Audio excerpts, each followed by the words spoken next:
OH cinema நேயர்களுக்கு வணக்கம்.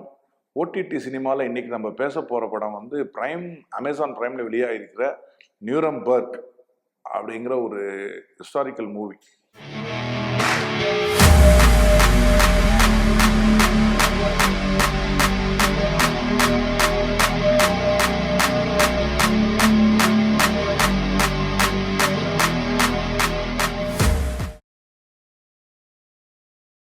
IMDb rating 7.4. நியூரம்பர்க்னா எல்லாருக்குமே தெரியும்.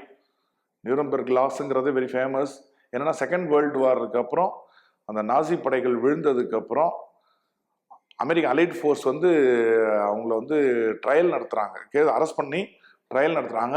அதில் நடந்த ஒரு பர்டிகுலர் விஷயம் எடுத்துகிட்டு இவங்க டீல் பண்ணியிருக்காங்க. என்னென்னா ஹிட்லருக்கு அடுத்த செகண்ட் பொசிஷனில் இருந்தவங்க ஹெர்மன் கோரிங். அந்த கேரக்டராக நடிச்சிருக்க வந்து ரசல், பாலிவுட் பின்னி எடுத்திருப்பார், பியூட்டிஃபுல்லாக பண்ணியிருப்பார் ரசல் கோவல். அவர் தான் இந்த படத்தினுடைய கதாநாயகன். ஹெர்மன் கோரிங் அவர் தான் நடிச்சிருப்பாரு. டாக்டர் டக்லஸ் கெல்லிங்கிறவர் தான் சைக்கியாட்ரிஸ்ட். என்ன பண்ணுவாங்க, அவரை அரெஸ்ட் பண்ணி அவர் சரண்டர் ஆகிடுறாரு, தோத்து போயிடுது. ஹிட்லர் இறந்துடுறாரு, அந்த படைகள் சரண்டர் ஆகுது. இந்த கோரி தான் ஹெர்மன் கோரிங் தான் நம்பர் 2 பொசிஷன். மொத்தம் 22 பேர் வந்து சரண்டர் ஆயிடுறாங்க. அவங்கள ட்ரையல் நடத்துகிறாங்க. கேஸ் அலைட் ஃபோர்ஸ் தான், அமெரிக்கன் கோர்ட்டில் வந்து கேஸ் நடக்குது. அவங்கள பற்றி விசாரிக்கிறாங்க. கடைசியில் அவங்கள தூக்கு கொடுக்குறாங்க, அது வேற விஷயம்.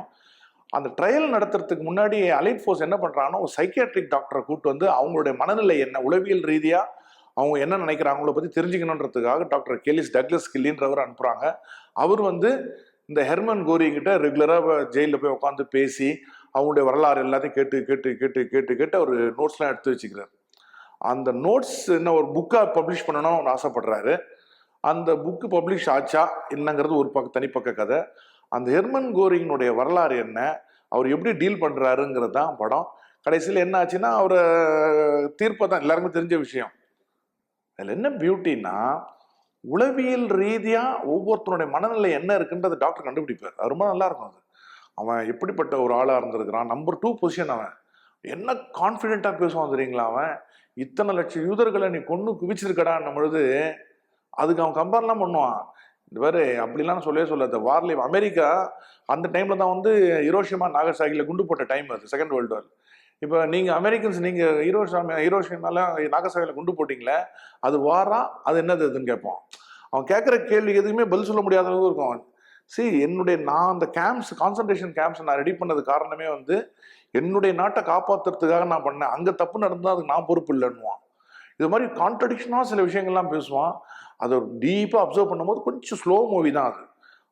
அவருக்கு அந்த ஹெர்மன் கோரிங்கிற ஒய்ஃப், ஒரு பொன் குழந்தை ஒன்று இருக்கும்.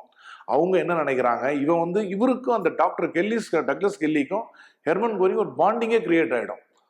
ஒரு ஸ்டேஜில் அவன் சொல்ல, நீ எனக்கு ஃப்ரெண்டு தானேன்னு கேட்பான். எஸ் அப்படின்னும் போது அது சில விஷயங்கள் சொல்லுவான். இவன் என்ன பண்ணுவான், அந்த விஷயத்த வந்து இவங்க கிட்ட சொல்லுவான். அது வந்து கேஸ் நடத்துறது இவங்களுக்கு யூஸ்ஃபுல்லாக இருக்கும். அங்கே எப்படி நடக்குது, இந்த அமெரிக்கன் அட்வொகேட் ஜாக்சன் எப்படி கேஸ் நடத்தினாரு, கடைசியில் அவர் கேஸை சுற்றி வந்துட்டு இருப்பாரு. அதை நீங்கள் பார்க்கணும்.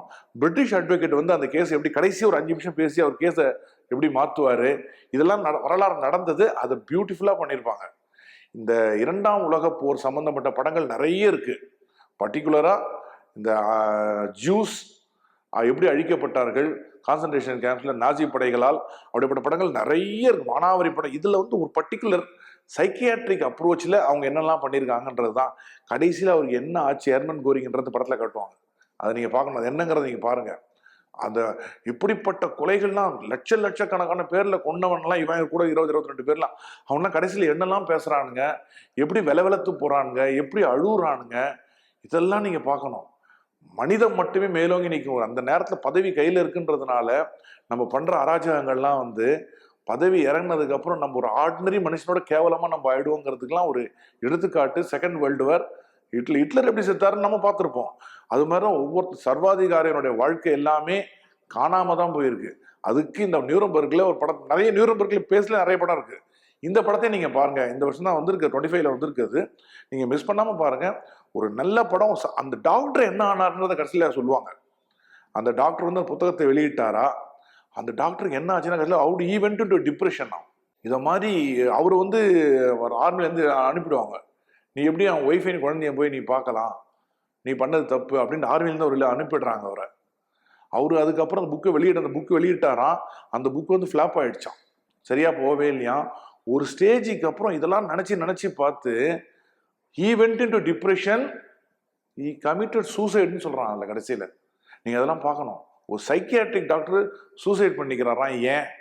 இது மாதிரி விஷயங்கள்லாம் நீ பார்க்கும்போது பழைய வரலாறுகள் தான் வந்து நாளை எதிர்காலத்துக்கான அடிச்சுவடு. அதை பேஸ் பண்ணி தான் ஃபியூச்சர் நம்ம நிர்மாணிக்க முடியும்.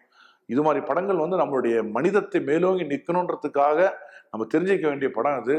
சர்வாதிகாரிகள் எப்படியெல்லாம் சரிந்து போனார்கள் என்பதற்கு இந்த நியூரம்பெர்க் ட்ரையல் கொஞ்சம் பாருங்க. பல விஷயங்கள் நீங்க தெரிஞ்சுப்பீங்க. மிஸ் பண்ணாம இந்த வரலாற்று இந்த வார் மூவிஸ் பார்க்குறவங்களுக்கு பிடிச்சவங்களுக்கு இந்த படம் கண்டிப்பா பிடிக்கும். நெட்ஃபிளிக்ஸ்ல வந்திருக்கு, மிஸ் பண்ணாம பாருங்க. நியூரம்பெர்க் சைக்கியாட்ரிக் ட்ரீட்மெண்ட்டுக்காக தனி கதை. நியூரம்பெர்க் லாஸ் நிறைய இருக்கு. இந்த படம் மிஸ் பண்ணாம பாருங்க. வார் மூவிஸ் லவ் பண்றவங்க. இன்னொரு படத்தோட ரிவ்யூல சந்திக்கிறேன். டில் தென் see you. Bye. இந்த வீடியோ உங்களுக்கு பிடிச்சிருந்தா லைக் பண்ணுங்க, ஷேர் பண்ணுங்க, கமெண்ட் பண்ணுங்க. மறக்காம OH சினிமா சேனலுக்கு சப்ஸ்கிரைப் பண்ணுங்க.